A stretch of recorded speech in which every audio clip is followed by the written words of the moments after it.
오늘 본문 말씀이 잠언서에 있는 말씀인데요. 이 잠언이라는 말은 명언, 격언, 아니면 삶의 지혜를 모아놓은 모음집, 그렇게 생각할 수 있습니다. 옛날 옛적에 하나님께서 고민이 한 가지가 있었어요. 무슨 고민이었냐면 우리들에게 하나님께서 금덩어리를 줄까 아니면 잠언을 줄까, 이 두 가지를 놓고 하나님이 고민을 좀 하신 것 같아요. 여러분들 같으면 하나님이 여러분들에게 뭘 주길 원하세요? 금덩어리를 주기 원하세요? 아니면 잠언을 주기 원하세요?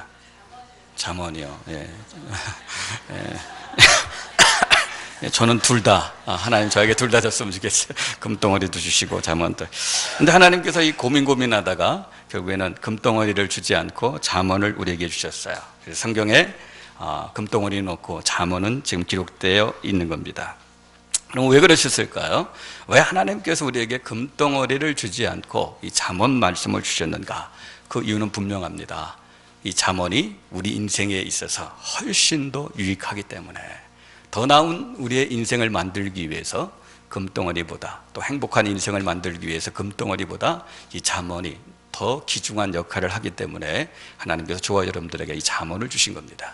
그래서 잠언 우리 3장 13절 14절 말씀에 보면요, 지혜를 얻는 자와 명철을 얻는 자는 복이 있나니, 그런 말씀이 있어요. 지혜를 얻는 자와 명철을 얻는 자가 뭐가 있다고요?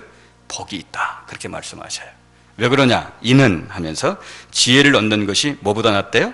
은을 얻는 것보다 낫고 그 이익이 어떻게 해요? 정금보다 나음이다. 이게 하나님의 생각이고 이게 하나님의 판단입니다. 지혜를 얻는 것이 금덩어리를 줍는 것보다 훨씬 낫다, 하나님께서 그렇게 말씀하시는 거예요. 그래서 우리에게 잠언이라는 말씀을 주신 겁니다. 그러나 우리가 이 하나님께서 우리에게 잠언이라는 말씀을 주셨을 때 그 잠언을 주신 목적에 대해서도 우리가 생각해 보셔야 돼요. 왜 하나님이 우리에게 잠언을 주셨는가? 잠언을 주신 목적이 어디에 있는가? 그러니까 자칫 잘못하면요, 잠언은 우리를 똑똑하게 하기 위해서 하나님이 주신 거겠지. 물론 그런 면도 있어요. 그래서 어떤 분들 보면요, 이전에 한국 교회 안에 이 잠언 암송하는 바담, 잠언 필사하는 그런 운동이 한번 분 적이 있어요. 왜냐하면 잠언을 암송하고 잠언을 이렇게 읽고 쓰면 사람이 똑똑해진다, 그런 어떤 이야기가 있었기 때문에 한국 교회 한 번은 그런 어떤 바람이 분 적이 있는데, 물론 우리가 잠언을 암송하고 묵상하면 사람이 지혜로워지는 거죠.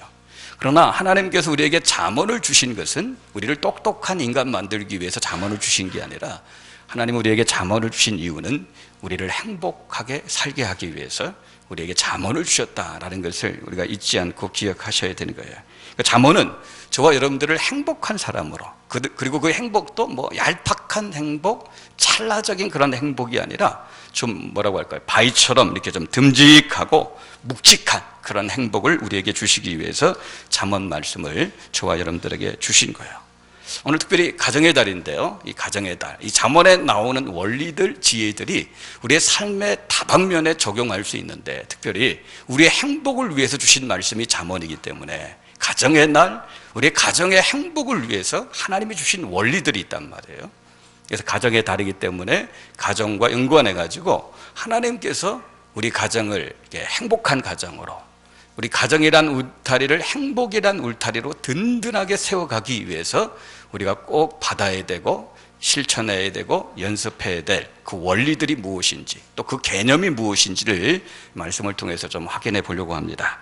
오늘 이 본문 말씀은요, 제일 먼저 저와 여러분들에게 가정이란 무엇인가, 이게 상당히 큰 질문이죠. 상당히 큰 질문인데, 가정이란 무엇인가 라는 이 질문에 대해서 답을 주고 있는 부분이 오늘 본문 말씀입니다. 오늘 이 잠언의 저자인 솔로몬이 지나가면서 게으른 자의 밭을 보았다, 그런 말을 하고요, 내가 지혜 없는 자의 포도원을 보았다, 그렇게 말을 합니다. 그러니까 게으른 자의 밭, 지혜 없는 자의 포도원을 이렇게 보니까 어떻게 보였다고 그래요? 거기 보니까 가시덤불이 전부 퍼져 있더라. 그리고 어떻게 거친 불로 덮여져 있고 담도 무너져 있더라, 그렇게 지금 이야기합니다. 그런 모습을 보면서 이 솔로몬이라는 저자가 지나가면서 게으른 자의 밭을 보니까, 지혜 없는 자의 포도원을 보니까 그 밭과 포도원 전체가 그냥 가시덤불로 덮여져 있고 퍼져 있고 거친 불로 덮여져 있고 돌담도 이렇게 다 무너져 있는 것을 이렇게 보면서 깊게 생각을 하게 된 거죠. 생각을 하면서 교훈을 받게 되어진 거예요. 참 너무 안타깝다. 혹시 저런 일이 나한테 닥치면 어떻게 할까? 그런 생각들을 한 겁니다. 여러분들 오늘 여기 본문에 나온 밭, 그 다음에 포도원, 이 밭과 포도원이 무엇을 상징한다고 여러분들 생각하십니까? 우리가 여러 가지로 해석할 수는 있어요. 그러나 여기서 말하는 밭과 포도원을 우리가 흔히 가정이다 라고 생각할 수도 있습니다. 그럼 우리 가정은 밭입니다. 밭. 우리의 가정은 포도원입니다. 포도원. 여러분, 가정을 밭이라고 이야기하고 가정을 포도원이다 그렇게 이야기하는 것은 가정은 바로 우리의 일터다 라는 그런 개념입니다.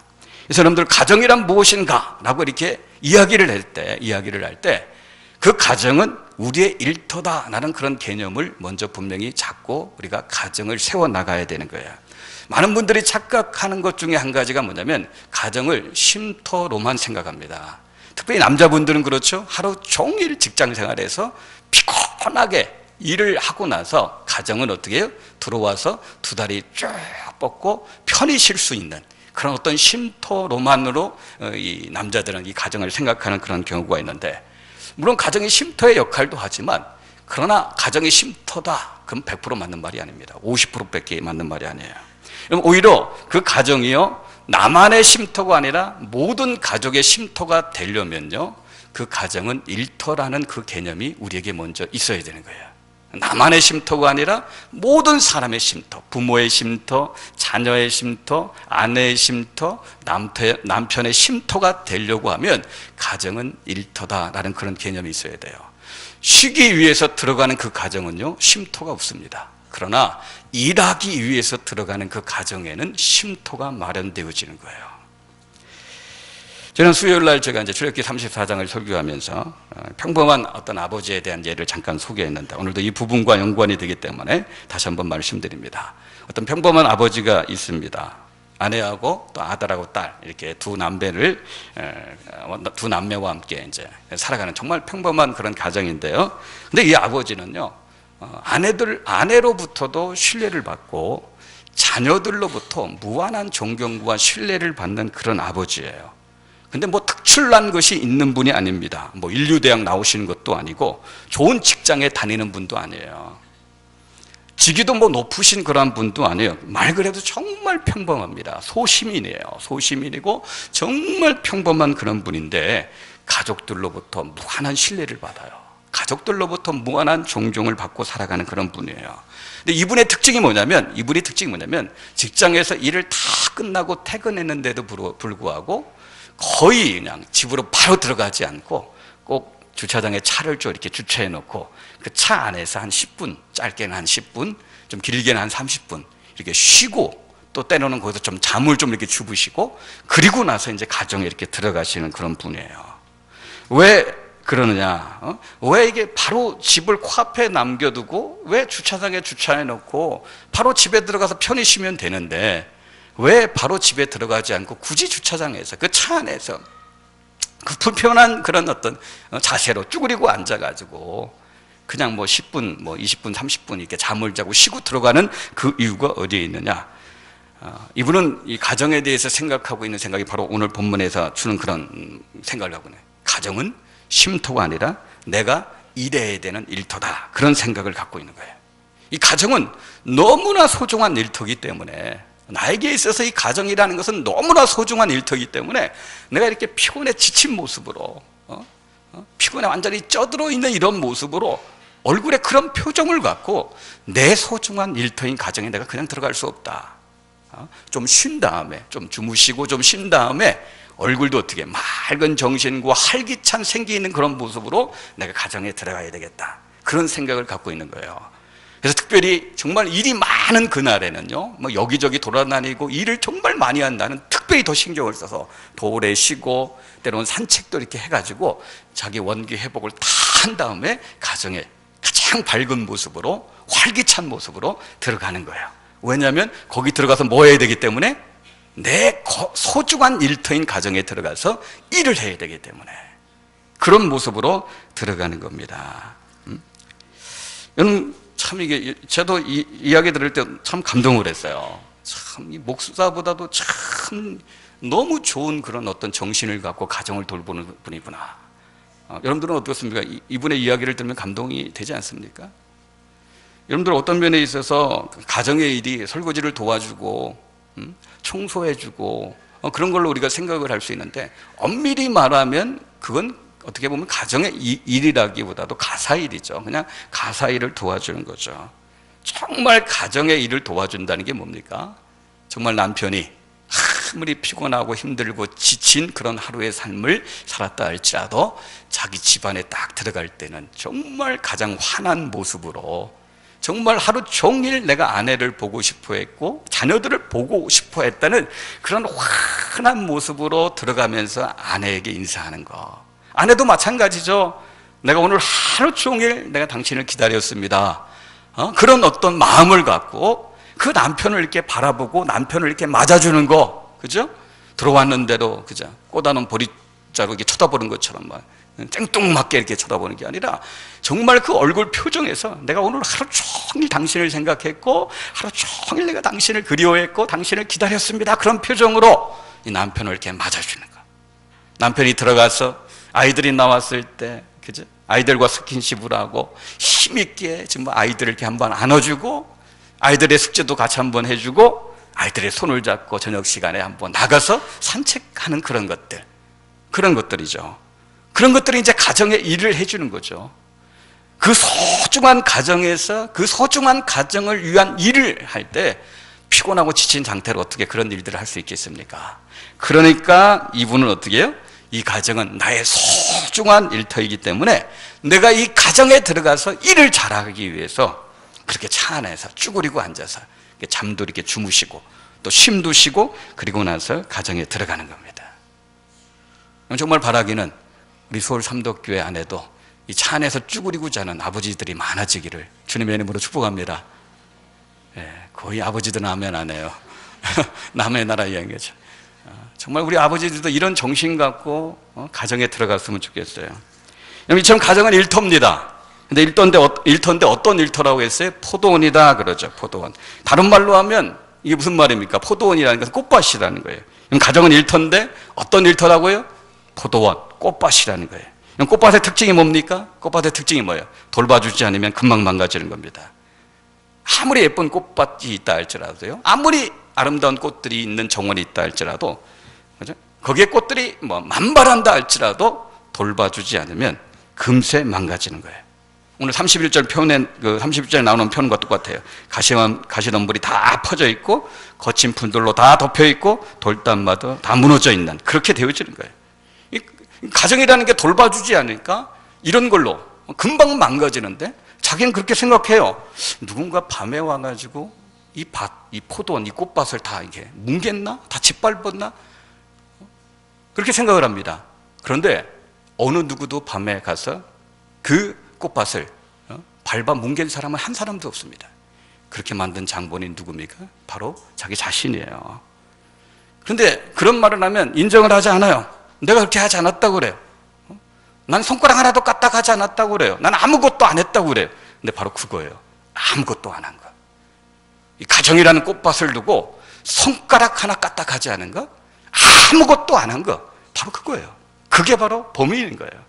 아무것도 안 한 것 그 자체가 어떻게 이 우리의 가정을 이렇게 망가뜨린 것이라는 것을 기억하셔야 돼요. 또 이 꽃밭의 특징이 무엇인가 하면요, 망가지면 회복하는 것이 쉽지 않아요. 망가져도 금방 회복이 되는 게 있어요. 예를 들면 이런 겁니다. 다른 사람의 가정에 예를 들면, 시험에 드니까 저희 가정에 예를 들면요, 때론 제가 이제 아내와 애출하고 집에 딱 들어왔는데, 어떨 때는 뭐 장난 아닙니다. 발 디딜 틈이 없을 때가 있어요. 옷은 옷대로 그냥 쫙, 그냥 안방에도 거실에도 애들 방에도, 설거지통을 보면 설거지통을 설거지통대로 또 꽉, 온 동네 애들이 다 왔다 간 것 같이 그냥. 요즘 우리 애들이 좀 덜한데, 우리 애들이 얼마나 깔끔을 떠나면, 엄마도 안 그러고 아빠도 안 그러는데 어떻게 그 두 사람에서 나온 애들이 그렇게 깔끔한지 몰라요. 요즘은 좀 덜해지더라고요. 근데 얼마나 깔끔을 떠냐면, 뭔가 하나 묻으면 벗어요. 그냥 묻어도 어떻게 해요? 좀 하루 종일 입고 있으면 얼마나 편해요. 그렇게 있으면 좋은데, 묻으면 벗어. 하루에도 여러 번 막 옷을 갈아입는 거예요. 갈아입고 어떻게 해요? 그냥 막 있는 자리에 놓는 거죠. 들어가 보면 정말 옷들이 그냥 쫙 널려져 있고 막 설거지가 탁 그러는데요. 그런데요, 무쇠팔, 무쇠다리 가진 우리 아내가 또 어떻게 해요? 들어가서 또 그래서 이제 치우고 이제 설거지거리 다 이렇게 하면 들어갈 때는 그렇게 지저분했는데 순식간에 어떻게 깨끗해집니다. 다시 원상태로 깨끗해져요. 근데 여러분들, 꽃밭은 절대 그렇지 않아요. 한번 시들어버리면 시들어버리고 망가진 그 꽃밭을 회복하는 것은 너무나 힘듭니다. 그렇기 때문에 우리가 행복한 가정을 만들기 원한다면, 우리 가정이라는 울타리를 행복이라는 울타리로 우리가 든든하게 세우기 원한다면, 우리가 아무것도 안 하고 손가락 까딱하지 않고 가만히 있으면 안 되는 거예요. 시간을 투자하셔야 되는 거예요. 우리 에너지를 투자하셔야 되는 거예요. 좀 관심을 갖고 일을 하셔야 되는 거예요. 가정이 우리의 거룩한 일터다, 소록중한 일터라는 생각을 갖고 내가 남편으로서 해야 될 일, 아내로서 해야 될 일, 부모로서 해야 될 일, 자식으로서 해야 될 일들을 가정에서 하셔야 되는 거예요. 그래야지 이 가정이 행복이란 울타리로 든든하게 세워져 갈 수 있는 거예요. 그럼 그런 일들이 뭡니까? 구체적으로 몇 가지 좀 생각해 보기 원합니다. 우리의 가정을 행복이라는 울타리로 세워나가기 위해서 우리가 이런저런 일들을 해야 되는데, 구체적으로 몇 가지 그런 일들을 좀 생각하는데, 그 첫 번째는 뭐냐면 우리 자녀들을 위해서 해야 될 일들이 있습니다. 우리 자녀들을 위해서 일을 해야 되는데, 먼저 우리 자녀들을 위해서 일을 해야 됩니다. 실제로 우리 부모들은요, 우리 자녀들을 위해서 지금도 열심히 일하지 않습니까? 직장이든 장사를 하든 정말 우리 자식들을 위해서 일하는 거 아니겠어요? 우리 자녀들을 위해서 지금 열심히 일을 하죠. 근데 여러분들, 직장에서만 우리 자녀들을 위해서 일하면 안 되고, 우리가 어떻게 해요? 가정에 들어와서도 우리 자녀들을 향해서 일을 하는 그런 모습들이 우리에게 절대적으로 필요합니다. 표현을 좀 제가 다르게 씁니다. 직장에서 우리 자녀들을 위해서 일도 해야 되지만, 우리 자녀들을 위해서 일도 해야 되지만, 가정에 들어와서 우리 자녀들을 향해서, 우리 자녀들을 면전에 두고 일을 하는 것이 부모된 우리들에게 꼭 필요한 그런 어떤 과정인 것을 기억하셔야 돼요. 자녀들을 면전에 두고 일을 한다, 자녀들을 향해서 일을 한다는 것은 다른 말이 아니에요. 쉬운 말로 하면 그냥 자녀들과 함께하는 그런 시간들이 우리에게 꼭 필요하다라는 그런 말이에요. 저도 이제 아빠로서 개인적으로 어떨 때는요, 우리 자녀들한테 좀 이렇게 뭐라고 할까요? 안타까운 그런 소리를 들을 때가 있어요. 이 자녀들이 그렇잖아요. 부모와 꼭 함께 해야 될 뭔가 일이 있을 때가 있잖아요. 부모와 함께 하든지 부모의 도움이 필요할 때가 있잖아요. 근데 우리 애들이 가끔 이제 저한테 와서 하는 얘기가 뭐냐면, 아빠는 바빠서 못 해주지. 그게 아빠는 바빠서 못 해주지. 아빠는 시간 없어도 못 해주지. 그런 얘기를 해요. 그런 얘기를 들을 때면 마음이 좀 그래요. 부모된 그런 어떤 입장에서 바빠서 못 해주지? 시간 없어서 못 해주지? 뭐 그렇게 이야기할 때는 좀 그래요. 근데 그런 이야기 이렇게 들을 때마다, 야, 참 목사도 이런데 이 성도들의 가정은 오죽할까 하는 생각이 들더라고요. 왜냐하면 이런 목사는 그나마 이 직장 생활하는 성도들보다도 그래도 시간을 좀 이렇게 좀 사용할 수 있는 그런 여유가 좀 있잖아요. 목사는, 목회자에게는. 근데 이런 목사도 저런 말을 들을 때 마음이 저런데, 직장에 매여서 직장 생활하는 부모들은 얼마나 그 마음이 그럴까, 그런 생각을 좀 이렇게 해본 적이 있어요. 그러나 우리 사랑하는 동역자 여러분, 그럼에도 불구하고 어떻게 해요? 그럼에도 불구하고 이 가정이라는 그런 울타리를 행복하게 세우기 원한다면 우리 자녀들을 위해서 꼭 함께하는 시간을 내셔야 되는 거예요. 왜 그럽니까? 아이들이 우리의 일터기 때문에 그런 거예요. 거룩한 일터기 때문에 그래요. 아이들이 우리의 꽃밭이기 때문에 그런 거예요. 꽃밭이기 때문에. 아이들이 우리의 일터고 꽃밭이기 때문에 이건 해도 되고 안 해도 되고 그런 차원의 문제가 반드시 해야 되는 일입니다. 반드시 우리의 꽃밭이고 우리의 일터기 때문에 부모된 우리들은 그 자녀들과 함께하는 시간들을 반드시 내야 되는 거예요. 제가 언젠가 한번 설교할 때 그런 예를 한번 드렸어요. 근데 이게 참 제가 감동을 받는 그런 얘기 때문에 관계된 그런 어떤 말씀이 있을 때마다 제가 계속 반복해서 여러분들에게 말씀을 드리려고 해요. 물론 그 말씀 드리고 그 뒤에 이어지는 말씀도 같이 이렇게 드리려고 하는데, 미국에 잠시 이렇게 머물면서 공부한 적인데, 솔직히 공부하려고 갔다기보다도, 공부하는 걸 통해서 모든 것을 배웠다기보다도 이 미국의 문화를 통해서 신선한 충격을 받은 적이 참 많이 있어요. 언제가 그런 말씀을 드렸죠? 이게 학교에서 이제 숙제를 내주면 개인이 공부해서 이렇게 연구해서 내야 될 숙제도 있지만, 조별이 함께 팀을 이루어가지고 공동으로 이렇게 연구해서 공동으로 이렇게 논문을 써가지고 레포트를 써서 내야 될 그런 숙제가 있단 말이에요. 그래서 팀별이 모여가지고 조별이 모여서 이제 숙제를 해야 되는데, 이제 약속 시간을 정하는 거죠. 근데 미국 사회라는 게 다 바빠요. 그 신학생들도요, 교회 사역해야 되죠. 가정에 이런저런 일도 해야죠. 또 평일에는 또 직장에 다니는 사람들도 있고 막 그래요. 다 바빠요. 그래서 시간 약속을 정하는데 좀처럼 정할 수가 없는 거예요. 그러다가 겨우겨우 막 이렇게 해보고 저렇게 해보고 저렇게 하다가 겨우 이제 시간 약속을 딱 정했는데 월요일 뭐 오후 5시에 이렇게 정한 거예요. 우리 월요일 오후 5시에 우리 한 주간 동안 자기가 분량된 것, 자기가 조사해온 거 다 주세워와서 그 시간에 만나가지고 우리 서로 이야기하고 우리 같이 그 레포트를 같이 이제 완성해서 내자. 그래서 월요일 오후 5시를 딱 정한 거예요. 근데 한 미국인 친구가 하는 말이 난 그 시간 안 되는데 그렇게 얘기하는 거예요. 어렵게 그 시간 맞춰놨는데 한 친구가 난 그 시간 안 된다는 거예요. 그래서 왜 안 되는데 이게 물어봤더니 그 시간에 약속이 있다는 거예요. 약속이 있다. 무슨 약속? 그랬더니 자기 5살 난 아들하고 산책하기로 약속이 돼 있다는 거예요. 한국에서 유학 온 목사님들은 속에서 막 욕이 나와요. 그런 얘기 대박 들었을 때. 아니 뭐 중요한 약속도 아니고 병원 가는 약속도 아니고 집안에 뭐 결혼식이 있어 가는 그런 것도 아니고 자기 5살 난 아들하고 산책하기로 한 약속이, 그것 때문에 다른 사람들은 다 어렵게 맞췄는데 그게 안 된다는 거예요. 이해가 안 되죠. 우리 한국 문화에서는 이해가 안 된단 말이에요. 그런데 그 얘기를 들었던 미국인 다른 친구들은 아 그래? 그럼 안 되겠네? 다른 날로 옮겨야 되겠네? 그렇게 이야기하는 거예요. 여러분 참 그게 진짜 미국이 눈에 보이는 게 아니라 그런 눈에 보이지 않는 그 문화, 가치관, 그 정신, 그게 이제 미국이라는 사회를 꾸고 하는 거죠. 그런 것들이. 그 친구 애가 3명이에요. 큰 애가 5살이고, 그리고 밑에 반 연년생으로 하나 있고, 그 밑에 2살 터울로 또 하나 있고. 근데 여러분들, 이 자녀들 이렇게 좀 이렇게 많이 낳아서 키워보면요. 예를 들어서 어떤 형이 있는데, 동생이 막 태어나면, 여러분 그 형이 어떻게 행동합니까? 어떻게 행동해요? 엄마 안 볼 때 어떻게 해요? 동생 어떻게 해요? 막 꼬잡고 뭐 때리고 뭐 그렇게 하지 않습니까? 엄마 안 볼 때. 왜냐면 자기한테 쏟아질 그 사랑과 관심을 동생이 다 뺏어갔다고 생각하기 때문에 엄마 앞에서는 안 그러는데 안 볼 때는 어떻게 막 꼬잡고 때리고 막 그래요. 근데 이 친구 아들, 그 5살 난 이 친구 아들은요, 그 동생들을 얼마나 끔찍하게 생각하는지 몰라요. 얼마나 잘 돌보는지 몰라요. 그 이유가 어디 있는 줄 알아요? 그 이유는 월요일 날 오후 5시 때문에 있는 거예요. 그날은요, 그 아버지가 그 아이하고만 산책하는 거예요. 그 친구 보니까 둘째하고 셋째하고 갖는 시간이 또 다르더라고요. 한꺼번에 다 데리고 가는 게 아니에요. 그런 시간도 있지만 어떤 시간은 큰 애에게만, 어떤 시간은 둘째에게만, 어떤 시간은 셋째에게만. 그래서 그 큰 애를 데리고 가면서 이야기를 하는 거예요. 존, 그 아이 이름이 존인데, 존, 너 동생들 때문에 힘들지? 아빠가 네 마음 다 이해한다. 근데 엄마 아빠는 네가 우리 집에 있어 너무 행복하다, 기쁘다. 넌 우리 집의 기둥이야. 그런 말들을 어떻게 해요? 끊임없이 해주는 거예요. 격려해주고 지지해주고. 그러니까 이 아이에게 있어서 월요일 날 오후 5시는요 너무나 귀중하고 소중한 시간인 거예요.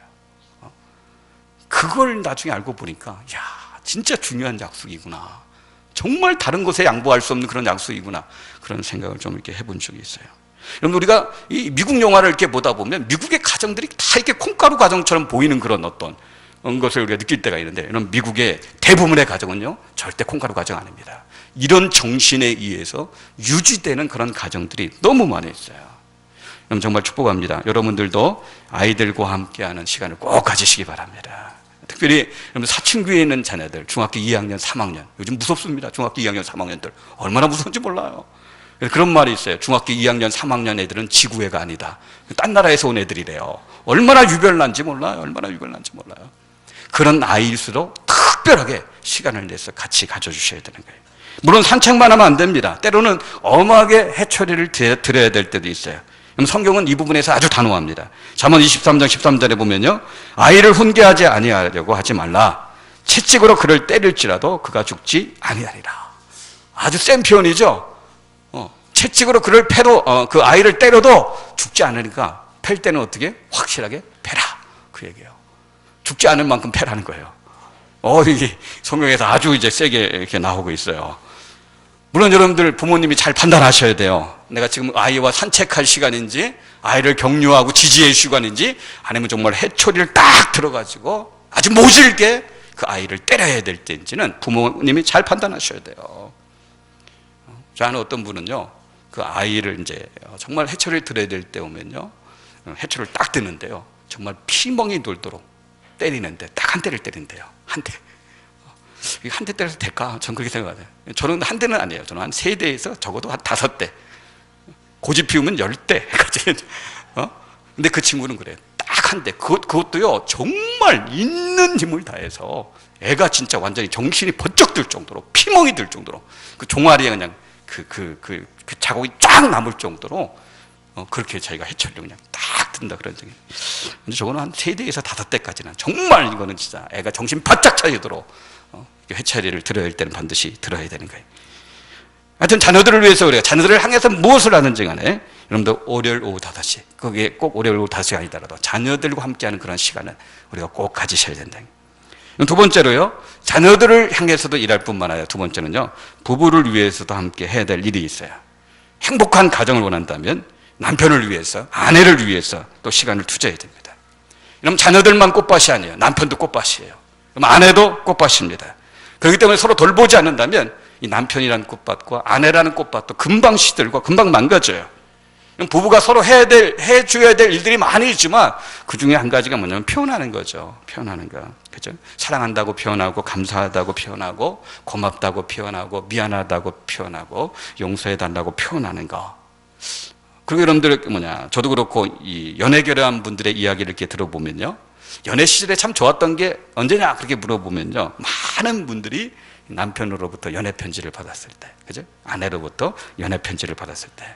여자분들 가끔가다 우리 집사님들 이렇게 신방하다 보면, 이거 연애할 때 그 신랑이 보내진 연애 편지 있죠. 그걸 이렇게 막 모아놨더라고요. 모아놔서 목사님, 이게 그 인간이 나하고 연애할 때 보낸 편지라고 하면서, 그러면서 읽어보세요. 그런 말 있잖아요. 손에 물 한 방울 안 마치 이 인간이 이런 얘기도 했다고 하면서. 근데 연애 편지를 이렇게 잘 이렇게 모아놓았어요. 저도 개인적으로 연애 편지의 힘을 믿는 사람 중에 하나예요. 하나님도 연애 편지의 힘을 믿는 것 같아요. 왜냐하면 성경에 보면 연애 편지가 하나 들어가 있어요. 성경에 있는 연애 편지가 어떤 거죠? 성경에 있는 연애 편지 어떤 겁니까? 아가서가 성경에 있는 연애 편지입니다. 솔로몬과 술람미 연인 사이에 있는 연애 편지예요. 이 성경에 있는 이 아가서를 이렇게 읽다 보면요, 어떨 때는 참 민망한 표현도 나와요. 민망한 표현. 한글 성경이니까 그나마 이렇게 점잖게 번역했죠. 옛날에 우리 구약을 가르쳤던 그 어떤 교수님이 얘기하는데, 이게 원어로 읽어보면 낯뜨거운 표현들이 많대요. 그나마 한글 성경으로 번역하면서 그나마 점잖게 번역을 해놓은 거래요. 근데 점잖게 번역을 해놓은 건데도 약간 민망하고 낯뜨거운 표현들이 아가서엔 있어요. 여러분들 경상도 남자들 이렇게 표현 잘 못하는 분들 아가서 한 50독, 100독 한번 해보세요. 연애 편지 쓸 때 옆에 아가서를 딱 갖다 놓고 읽어가면서 이 표현은 괜찮네 하면서 그 표현 베껴서라도 한번 아내에게, 남편에게 연애 편지를 한번 써봐야 돼요. 이게 표현하는 거죠. 아내에 대한 사랑과 감사, 그런 것들을 어떻게 표현하는 거예요. 여러분 생각해 보세요. 왜 하나님께서 이런 민명한 표현들이 있는 이 아가서라는 성경을, 이 아가서라는 이 책을 성경 안에 끼워놨는가? 이유는 간단한 거예요. 우리의 행복을 위해서요. 우리의 행복을 위해서요. 하나님은 우리의 행복을 위한 일이라면 못하실 일이 없습니다. 하나밖에 없는 아들 예수님을 십자가에 내어주시는 그런 일도 하시고, 참 민망하다 하는 그런 어떤 연애 편지도요, 성경 안에 집어넣으시는 거예요. 그러니까 여러분들 이 아가서를 좀 잘 활용하시기 바랍니다. 그럼 미국에서 공부할 때 일을 한 가지 또 말씀드려요. 이렇게 같이 이렇게 공부하다 보면 한인 학생들이 모이는 이런 단체가 있어요. 한인 학생들이 함께 모여서 같이 이제 이야기하고 교제하는 그런 단체가 있는데, 거기 보면 이제 미국에서 유학 온 그런 한국 목사님들이 같이 이렇게 모여요. 근데 이 유학 온 목사님들의 가정을 보면 거의 대부분이 녹록치 않습니다. 다 힘들어요. 어려워요. 그래서 어떤 그 목사님 가정은요, 너무 어렵다 보니까 내일 살 돈이 걱정이 될 정도 어려운 그런 목회자 가정도 있어요. 그러다 보니까 그게 생활이 너무 힘들다 보니까 가정이 이렇게 자꾸 이렇게 불화가 일어나고 막 그런 가정들도 있어요. 그러니까 대부분의 그 목회자의 가정이 참 어렵고 녹록지 못한데, 근데 어떤 우리 그 목사님 한 분이 계시는데 그 가정도 참 어려워요. 사모님이 늘 아침부터 저녁까지 나가서 일을 하셔야 돼. 일을 해서 그 남편 되는 목사님을 공부시켜야 되는 그런 어떤 상황인 거예요. 누가 어떻게 지원도 받고 있는 게 하나도 없고 그러니까. 근데 그 목사님인데, 근데 그 목사님의 가정을 보면 항상 행복해요. 항상 행복해요. 근데 그 목사님은 이제 수업을 하다가도 점심때가 되면 집으로 가십니다. 꼭 집에 가셔요. 집에 가서 식사를 하고 이제 다시 오십니다. 돈이 없어서도 그럴 수도 있고, 사 먹을 수 있는 그런 돈이 없어서 그럴 수 있고, 또 하나는 미국 음식이 잘 입에 안 맞으니까 그냥 집에 가서 이제 한국 음식을 먹고 이제 오시는 거죠. 집에 딱 가면 상이 딱 찾아 있어요. 상이 딱 찾아 있는데, 상이 딱 찾아 있는데 딱 보면 이제 상에는 이제 숟가락이 있고 젓가락이 있고 반찬 한 두세 가지가 딱 있고, 그리고 나서 그 상 옆에 항상 뭐가 있냐면 노란 포스트잇이 딱 있어요. 노란 포스트잇. 아내가 직장에 출근하면서 상을 딱 차려놓고 그 옆에 뭘 써놓고 간 거예요? 노란 포스트잇을 딱 써놓고 간 거예요. 그럼 거기에 뭐라고 써 있었을 것 같아요? 여러분들 같으면 뭐라고 쓰겠어요? 소금 쳐먹어? 이렇게. 진짜 어떤 가정에 그 사모님이 하는 말이 소금 쳐먹어? 그러더라고요. 그 사골 끓게 하면서. 그래, 같은 말이라도 꼭, 그치, 뉘앙스가. 여러분들 그렇게 쓰겠습니까?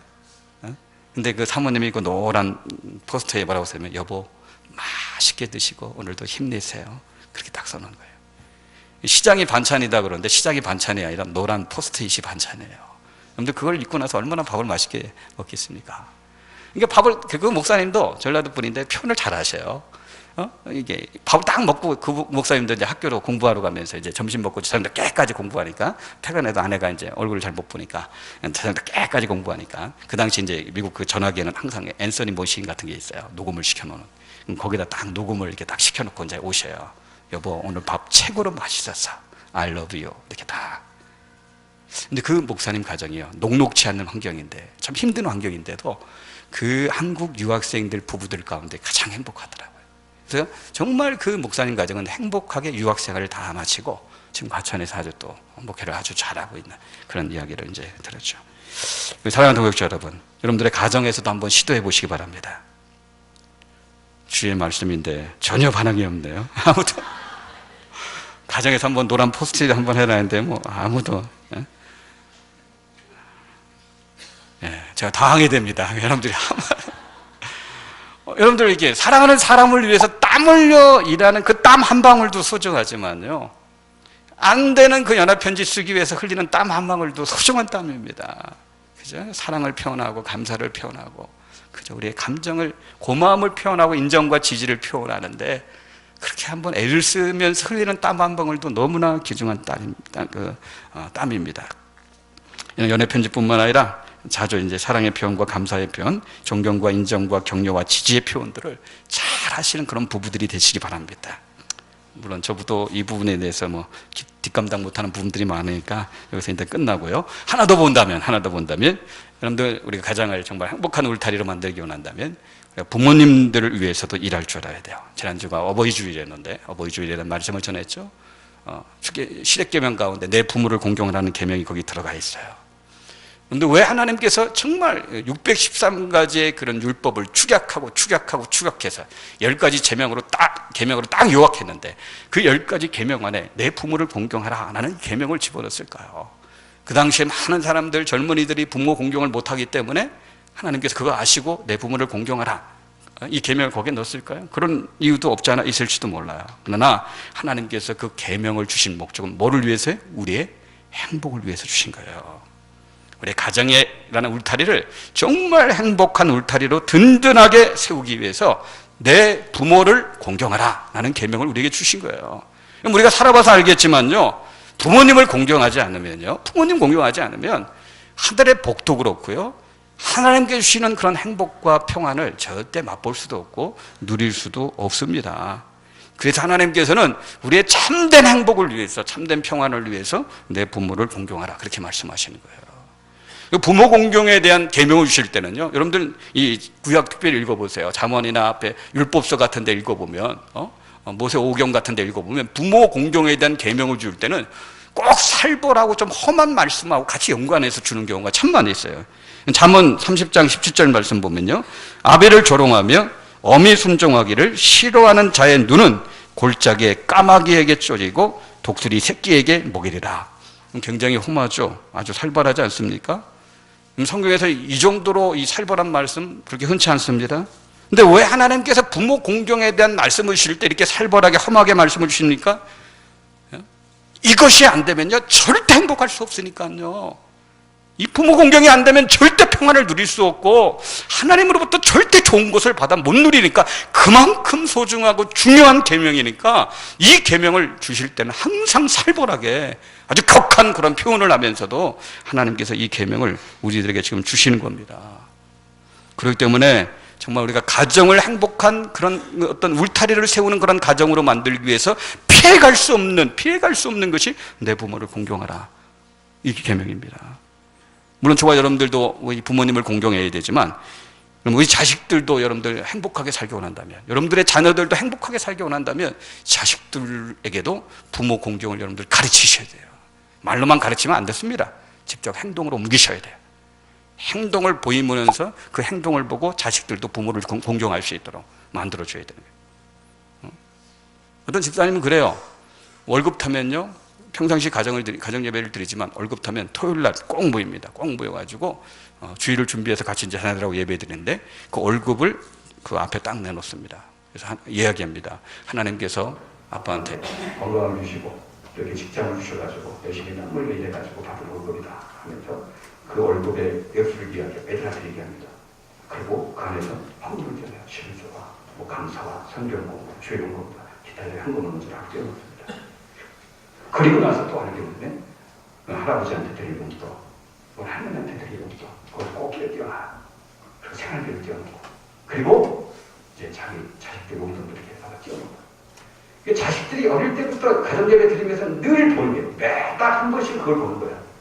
할머니한테 드릴 용돈, 할아버지한테 드릴 용돈, 자식들한테 교육시키는 거야.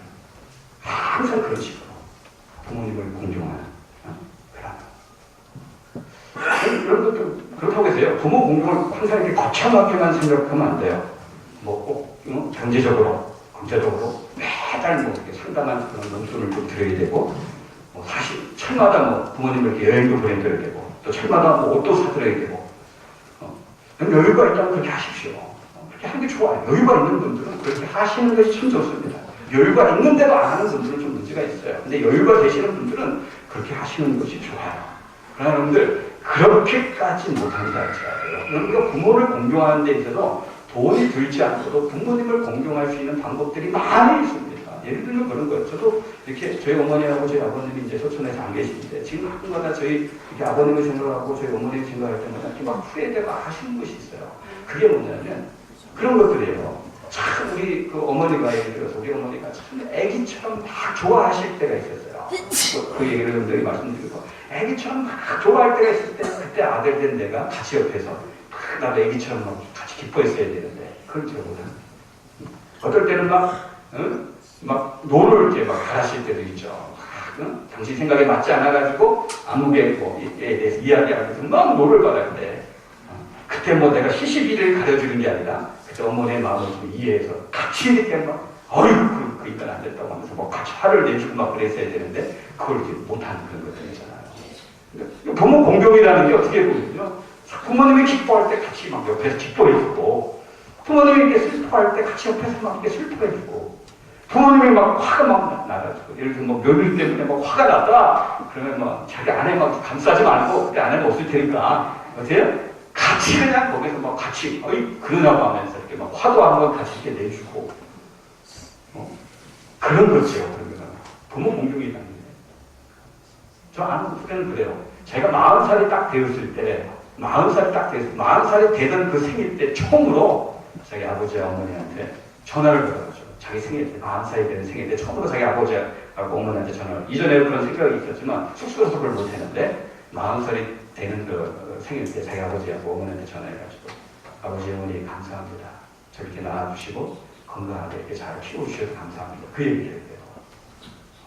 쑥스러워서 못했다가 자기도 이제 결혼도 해보고 자식도 낳고 키워보다 보니까 이게 필요하겠다라는 생각이 들어서 전화를 걸어가지고 아버지 어머니 저렇게 낳아주시고 또 이렇게 건강하게 키워주셔서 감사합니다. 그랬더니 그 아버지 어머니가 얼마나 기뻐하는지 그 기쁨이 자기에게 이렇게 느껴진대요. 그래서 자기도 너무 좋았다고 매년 생일 때마다 그렇게 해야 되겠다고 제가 아버지의 자식인 게 너무 감사합니다. 어머니 제가 어머니의 자식인 게 너무 기쁩니다. 그런 이야기들 이거 이야기하는데 정말 돈 돕니까? 안 되죠. 부모 공경이죠. 그게 부모 공경. 우리 사랑하는 동지 여러분, 효자 회녀들 다 되시길 주님의 이름으로 축복합니다. 효자 회녀들 되시길 주님의 이름으로 축복합니다. 그럼 이제 우리 가족을 위해서만 일하지 마시고요. 이제 우리 가족을 향해서도 일하시기 바랍니다. 우리의 자녀들이 거룩한 일 터고 꽃밭입니다. 남편과 아내가 거룩한 일 터고 꽃밭입니다. 우리의 부모님들이 거룩한 일 터고 꽃밭입니다. 우리의 자녀들 기다려주지 않습니다. 우리의 부모님도 마찬가지입니다. 남편과 아내도 마찬가지입니다. 그럼 지금부터라도 자녀들과 함께 보내는 월요일 오후 5시 각자의 시간에 따라서 정말 자녀들과 함께 보낼 수 있는 흔한 그런 어떤 부모로서의 정을 함께 나눠줄 수 있는 그런 시간들을 보내시고요. 남편과 아내 사이에 좀 감사와 사랑과 인정과 칭찬과 지지의 표현들을 좀 자주 하시기 바랍니다. 가끔보다는 정말 안 되는 그런 면회편지 땀을 흘리면서 좀 써서 아내한테 좀 전해주고 남편한테도 좀 전해주시고 또 우리의 부모님들 정말 진실된 마음을 갖고 말도 감사의 표현들을 꼭 전해주시기 바랍니다. 그러면 우리의 가정이 어떻게 행복이라는 울타리로 건강하게 잘 세워집니다.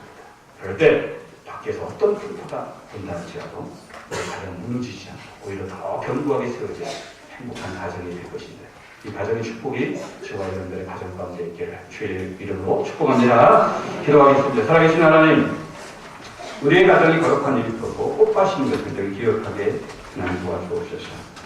자녀를 향해서 우리 남편과 아내를 향하여 또 부모님을 향하여 정말 일하며 살 수 있는 저희들이 되어지게 도와주옵소서. 그래서 우리의 가정이 정말 든든한 행복의 그런 울타리가 세워짐으로 말미암아 밖에서 바람이 불고 창수가 나고 비가 온다 할지라도 무너지지 않는 복된 가정들이 다 될 수 있도록 하나님 축복하여 주옵소서. 예수님의 이름으로 감사하며 기도드립니다. 아멘.